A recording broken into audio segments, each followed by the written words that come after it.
السلام علیکم ناظرین، اب پیش خدمت ہے علاقائی خبر شامل کرتے ہیں۔ اوکاڑا سے، جہاں پر ہمارے نمائندے طارق وحید بلوچ کے مطابق تیز رفتار کار کی ٹکر سے موٹر سائیکل سوار باپ بیٹا اور بیٹی موقع پر جاں بحق ہو گئے۔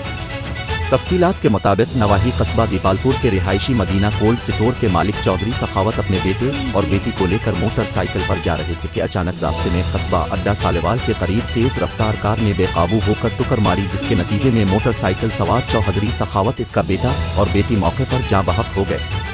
ریسکیو 112 ٹیم نے لاشوں کو ہسپتال منتقل کر دیا ہے۔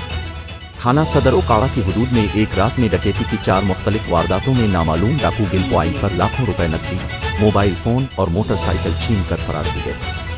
تفصیلات کے مطابق اوکاڑا کا رہائشی محمد رمضان اپنی موٹر سائیکل پر سوار ہو کر جا رہا تھا کہ اچانک راستے میں سخی والا موڑ کے قریب آتشی اسلحہ سے مسلح 2 نامعلوم ڈاکوؤں نے اسلحہ کے زور پر روکا اور گن پوائنٹ پر اس سے 2 لاکھ روپے نقدی اور موبائل فون چھین کر فرار ہو گئے۔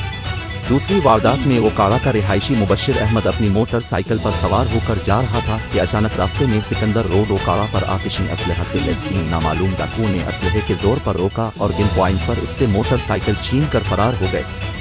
تیسری واردات میں سیموئل مسیح اپنی گاڑی میں سوار ہو کر جا رہا تھا کہ اچانک راستے میں سکندر روڈ پر 3 مسلح ڈاکوؤں نے اسلحے کے زور پر روکا اور گن پوائنٹ پر 30,000 روپے نقدی اور موبائل فون چھین کر فرار ہو گئے۔ چوتھی واردات میں مراد مسیح سے آتشی اسلحے سے مسلح ڈاکوؤں نے گن پوائنٹ پر ہزاروں روپے نقدی اور موبائل فون چھین لیا۔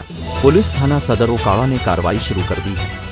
اوکاڑا میں ڈکیتیوں کا نہ تھمنے والا سلسلہ جاری۔ تھانہ اے ڈویژن کی حدود چودھری کالونی میں ڈکیتی کی واردات، مسلح 4 ڈاکوؤں نے گھر کا صفایا کر دیا، 2.5 تولے زیورات اور نقدی لے کر فرار ہو گئے۔ پولیس وارداتوں کو کنٹرول کرنے میں مکمل ناکام، شہریوں کا آئی جی پنجاب سے نوٹس لینے کا مطالبہ۔ اب تک کے لیے اتنا ہی، مزید خبروں کے لیے ہمارے ساتھ رہیں۔ شکریہ۔